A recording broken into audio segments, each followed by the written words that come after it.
Assalamualaikum warahmatullahi wabarakatuh.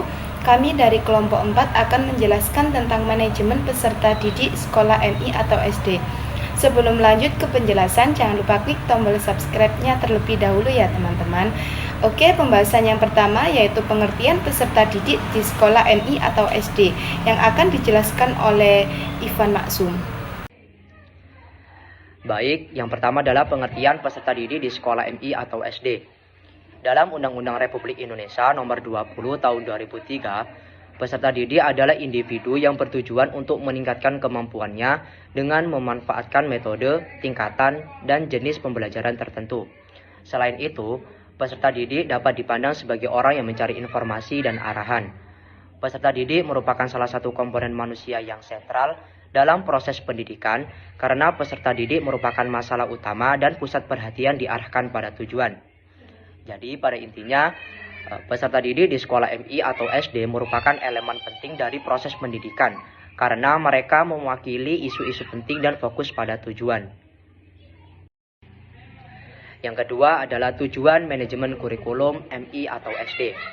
Sesuai dengan Undang-Undang Nomor 20 Tahun 2003, kurikulum Sistem Pendidikan Nasional meliputi rencana dan kesepakatan yang menguraikan tujuan, ruang lingkup, isi, materi, cara penyampaian kegiatan pembelajaran untuk mencapai tujuan pendidikan.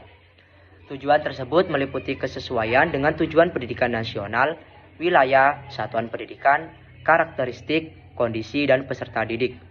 Jadi pada intinya tujuan manajemen kurikulum peserta didik di sekolah MI atau SD ini adalah sebuah rencana atau pengaturan yang dimasukkan dalam kurikulum sistem pendidikan nasional untuk menetapkan tujuan, ruang lingkup, isi, bahan, dan metode kegiatan pembelajaran.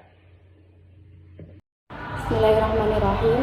Ruang lingkup manajemen peserta didik di sekolah MI atau SD. Dalam manajemen sekolah, manajemen peserta didik berada di posisi strategis. Sekolah berfokus pada memberikan layanan yang dapat diandalkan kepada peserta didik baik dalam kegiatan kurikuler dan kokurikuler. Ruang lingkup manajemen peserta didik meliputi aktivitas utama untuk mencapai tujuan sekolah berkaitan dengan peserta didik. Ruang lingkup tersebut antara lain yaitu 1. Perencanaan peserta didik yaitu meliputi A. Analisis kebutuhan peserta didik, B. Rekrutmen peserta didik, C. Seleksi peserta didik, D. Orientasi peserta didik baru, E. Penempatan peserta didik atau pembagian kelas, F. Pencatatan dan pelaporan peserta didik. 2. Pembinaan peserta didik. Menurut Mangun Harjana, ada beberapa pendekatan dalam pembinaan peserta didik, yaitu A. Pendekatan informatif, yaitu cara menyampaikan informasi kepada siswa dengan melaksanakan program. B. Pendekatan partisipatif.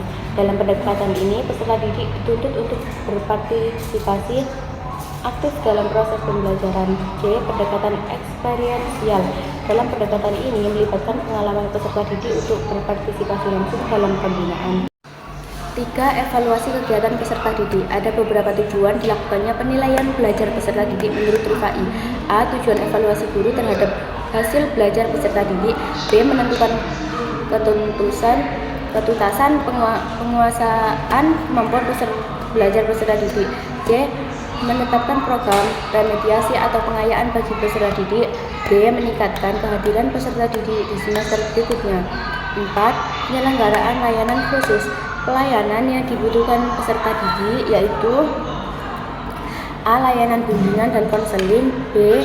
Pelayanan perpustakaan, C. Pelayanan kantin, D. Pelayanan kesehatan, E. Pelayanan transportasi. 5. Mutasi peserta didik. Terdapat dua jenis mutasi peserta didik yaitu mutasi eksternal dan mutasi internal. Mutasi eksternal yaitu pemindahan siswa dari satu sekolah ke sekolah lain. Mutasi internal yaitu pemindahan siswa dalam suatu sekolah yang disebut kenaikan kelas. Pembahasan keempat yaitu menganalisis pengembangan diri peserta didik MI atau SD yang akan dijelaskan oleh Kakak Nabila. Terima kasih. Di sini saya akan menjelaskan sedikit mengenai pengembangan diri peserta didik. Yang mana pengembangan diri merupakan bagian integral dari kurikulum sekolah atau madrasah dan berlangsung di luar mata pelajaran.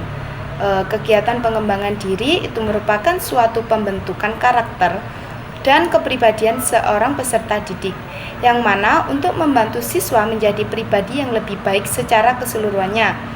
Dan kita bisa melakukan kegiatan tersebut dengan melalui beberapa kegiatan. Yang pertama dengan konsultasi mengenai masalah pribadi. Dengan ini kita bisa memberikan ruang untuk mereka berdiskusi tentang masalah pribadinya. Dan yang kedua, kehidupan sosial. Dengan ini membantu siswa untuk belajar berinteraksi dengan orang lain. Yang ketiga, kegiatan pembelajaran. Dengan ini bisa membantu untuk siswa minat untuk belajar. Dan yang keempat, pengembangan karir. Dengan ini mereka akan merencanakan masa depan yang cerah. Dan yang terakhir adalah kegiatan ekstrakurikuler. Dengan ini siswa bisa mengembangkan minat dan bakat di luar akademik mereka. Sekian penjelasan dari kami. Apabila ada kesalahan, kami mohon maaf yang sebesar-besarnya. Terima kasih. Jangan lupa like, komen, dan subscribe.